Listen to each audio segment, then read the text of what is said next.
हैं आज के टॉपिक पे और म्यूचुअल फंड का गिफ्ट कार्ड। सर इसके बारे में कुछ बताइए और इस पर सेबी का क्या विचार है? बहुत बढ़िया ये। और आज की हमारी जो विशेष थीम है इस महीने की, वो आपके हमारे सबके काम की है।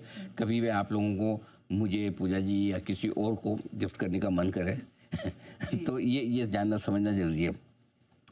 सेबी का है ना एक इरादा है गिफ्ट कार्ड लाने का म्यूचुअल फंड का।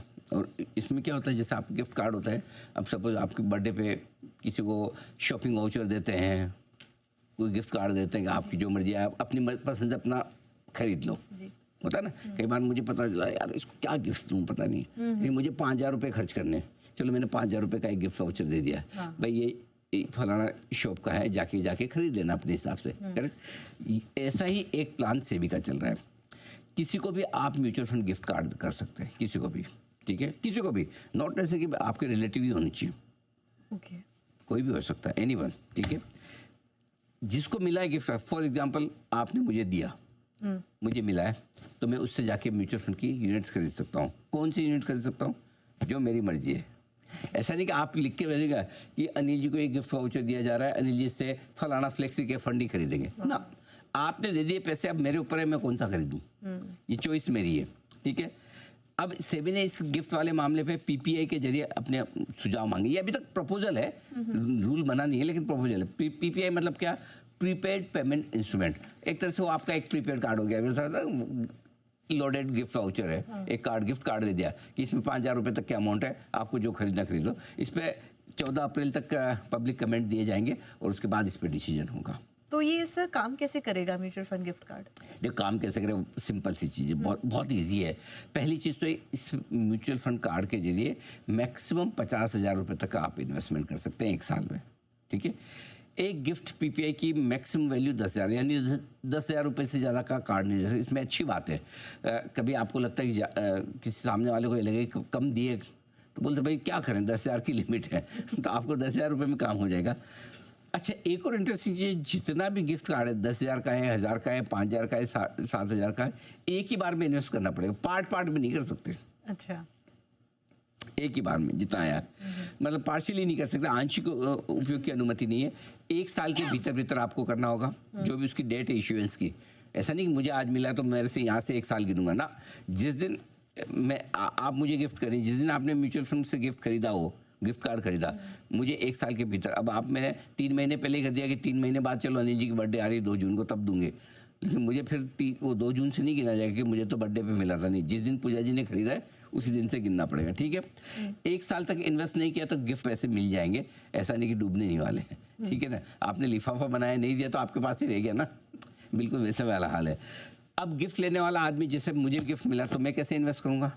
मैं अपने नाम में इन्वेस्ट करूंगा, क्योंकि वो गिफ्ट वाउचर मेरा हो गया। अब मैं मेरे नाम में इन्वेस्ट करूंगा। अब मैं ले रहा हूं तो मेरा केवाईसी भी होगा, मेरे सोर्स ऑफ फंड भी ट्रैक किए जाएंगे, साथ ही जो गिफ्ट लेने वाला आदमी उसकी नाम डिटेल्स, एमएफ पोर्टफोलियो वगैरह वो भी मैच होंगे। जानकारी मैच नहीं हुई तो निवेश नहीं होगा। यानी कि बेसिकली आपके लिए, अगर पहले से आप इन्वेस्ट कर रहे हैं, केवाईसी है तब तो ठीक है, नहीं है तो आपके लिए केवाईसी वगैरह वो सारे जो पेपर डॉक्यूमेंट जो कराने वो करने पड़ेंगे। अब किसी भी वजह से मिसमैच हो गया और इन्वेस्टमेंट नहीं हुआ तो जिसने गिफ्ट कार्ड खरीदा है पैसा उसको चला जाएगा।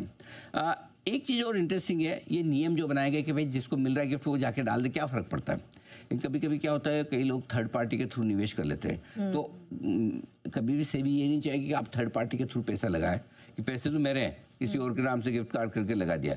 इसीलिए लिमिट भी रखी है कि पर कार्ड 10,000 से ज़्यादा नहीं होगा, पर पर्सन 50,000 से ज़्यादा नहीं होगा। भाई गिफ्ट कितना देगा, जो कोई प्रॉपर्टी थोड़ी कि आपने गिफ्ट कर दी, जाओ लो मेरा फ्लैट, करेक्ट, लिमिट में दो।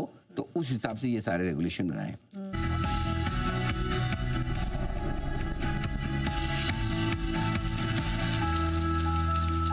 केवाईसी कंप्लायंस होगा कंप्लीट, मॉनिटरिंग सिस्टम प्रॉपर बनाया जाएगा, और जो पीपीआई पर आरबीआई के नियम लागू होते हैं, प्रीपेड पेमेंट इंस्ट्रूमेंट पे जो आरबीआई के नियम यहाँ भी लागू होंगे। गिफ्ट कार्ड के जारी करने और इस्तेमाल करने के जो तरीके हैं वो आरबीआई के नियमों के मुताबिक ही होंगे। इस गिफ्ट कार्ड के पैसे से आप म्यूचुअल फंड के निवेश नियम जो सेबी के तहत आते हैं, सेबी के जो रूल्स है वो अप्लाई होंगे।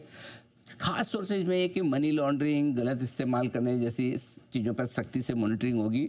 सेबी ने अपना रेगुलेटरी फ्रेमवर्क स्ट्रिक्ट रखा है और इसीलिए गिफ्ट कार्ड वाले मॉडल में ट्रांसपेरेंसी और सिक्योरिटी दोनों सुनिश्चित की गई है। तो इसमें कोई डर नहीं, जो सही तरीके से ले रहे दे रहे हैं उन्हें कोई चिंता करने की जरूरत तो नहीं। इंस्ट्रूमेंट तो काफी अच्छा है सर, लेकिन इसके फायदे भी बताइए। बिल्कुल बिल्कुल, लेकिन फायदे बहुत हैं। नंबर 1 फायदा तो ये है, आपको अगर इन्वेस्ट करना है, मुझे अगर गिफ्ट कार्ड मिला है और मैं जिस तरह से अपने गोल के लिए इन्वेस्ट करना चाहता हूँ मैं कर सकता हूँ। नंबर 1 मुझे अगर बच्चों की पढ़ाई के लिए, रिटायरमेंट के लिए, बच्चों की शादी के लिए, फ्यूचर के लिए कोई सेविंग करनी, फॉर एग्जांपल मुझे लगता है मेरे बच्चों की पढ़ाई के लिए करना है। अब बर्थडे पे आप बच्चे को हमेशा कुछ ना कुछ तो गिफ्ट दोगे, ठीक है। अब आपको पता है इसी को पैसे ये मांगेगा बाद में कॉलेज जाने के वक्त, या फॉरेन में पढ़ने जाना है, या इसकी शादी करनी है, घर खरीदना है, तो उसी के नाम से उसको दे दो ताकि अपने आप उसकी इन्वेस्टमेंट हो जाए, ठीक है ना। कंट्रोल इन्वेस्टमेंट होगा, यानी कि पूरा का पूरा पैसा लगेगा। ऐसा नहीं कि थोड़ा लगाया थोड़ा उड़ा दिया। नहीं तो 10,000 रुपए का गिफ्ट कार्ड दिया, बोले ठीक है पूजा जी ने दिया है, चलो 5,000 तो लगा देते, 5,000 की पार्टी कर लेते हैं। वैसा नहीं, पूरा पैसा जाएगा आपका। यानी पैसे का गलत इस्तेमाल भी नहीं हो सकता और फालतू खर्च भी नहीं हो सकता, है ना। ये बड़ी चीज है। अच्छा, इन्वेस्टमेंट की पूरी फ्लेक्सिबिलिटी कैसे, आपने मुझे गिफ्ट दे दिया, अब मेरी मर्जी पे है मैं उसको किस पे लगाऊं, फ्लेक्सी कैप में लगाऊं, लार्ज कैप में लगाऊं, स्मॉल कैप में लगाऊं, ETF में लगाऊं, जिसमें मेरी मर्जी है। सोने चांदी वाली स्कीम में लगाऊं, इक्विटी में लगाऊं, जिसमें लगाना चाहे लगा सकते हैं। एक और इंटरेस्टिंग चीज ये है कि इसमें सेबी का जो कंप्लायंस फ्रेमवर्क है वो एकदम से सेफ, सिक्योर्ड और रेगुलेटेड है, तो चिंता की भी बात नहीं। अच्छा, मजे की बात एक और ये है कि भाई अब जैसे कई बार होता है कि दिवाली के वक्त सारी कंपनियां होती है ना, अपने एम्प्लॉय को कोई वो टिफिन दे रही है, कोई वाटर बोतल दे रही है, कोई ड्राई फ्रूट्स दे रही है, कोई मिठाई का डब्बा दे रही है। आज के ज़माने में कोई खाता तो है नहीं मिठाई, ठीक है। अब वो ड्राई फ्रूट इतने पुराने तो कई बार क्वालिटी के खराब निकल जाते। सबसे बढ़िया बेस्ट क्या है, ये लो जी म्यूचुअल फंड कार्ड, ये गिफ्ट कार्ड पकड़ो, बढ़िया है। कंपनी को तो इतना खर्चा करना है, दे दिया, अपने आप एम्प्लॉय इन्वेस्ट कर दें। सो ये सारी चीजें हैं और इसके बड़े फायदे हैं। हो सकता है ये अगर लोगों को समझ में आ जाए, पसंद आए, तो ये गेम चेंजर भी साबित हो सकता है। कैसे? सबसे इंपॉर्टेंट चीज तो जो फर्स्ट टाइम इन्वेस्टमेंट कर रहा है उसके लिए बहुत इंपॉर्टेंट है, क्योंकि जो पहली ऐसा होता है ना कि अपने भी पहली सेविंग हमने कहाँ से ली, किसी ने हमें दी गई, पेरेंट्स ने या कोई रिलेटिव ने, बड़े लोगों ने किसी स्पेशल ओकेजन पे दी होगी, उसको आपने गुल्लक में डाल दी या उसको आपने बैंक में जाके जमा करा दिया, करेक्ट। सो फर्स्ट टाइमर के लिए ये बहुत बढ़िया है। नंबर 1, सीधा पैसा आपका म्यूचुअल फंड में जाता है, इधर उधर कहीं नहीं जाता। तीसरा, छोटे छोटे शेयरों में और नए इन्वेस्टर्स तक पहुंच बनेगी। जो पुराने हो तो ठीक है, नए इन्वेस्टर्स में भी पहुंच बनेगी। हमारे यहाँ कैश देने की, शगुन देने की परंपरा पुरानी है। अब वही पैसा खर्च होने के बजाय प्रोडक्टिव इन्वेस्टमेंट में जाएगा। ये सबसे बड़ी चीज है, निवेश करने में आगे आता दिखेगा।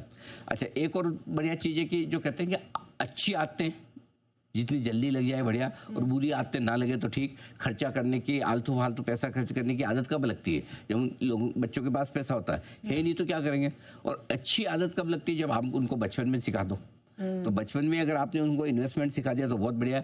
गिफ्ट कार्ड से एक और बढ़िया चीज क्या है, शॉर्ट टर्म में खर्चे नहीं होंगे बल्कि लॉन्ग टर्म में वेल्थ बनेगी। क्योंकि जितने बच्चे या लोग फर्स्ट टाइम इन्वेस्टर जितना जल्दी शुरू करेंगे, लंबा उनका उतना ही बढ़िया पैसा बनेगा।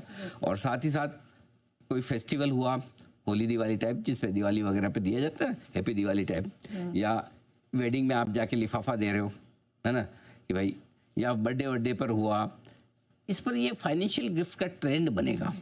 इसको हम बनाने की कोशिश भी करेंगे। तो देखते हैं, फायदे बहुत हैं, मजा आएगा। चलिए, इसके फायदे तो बहुत हैं।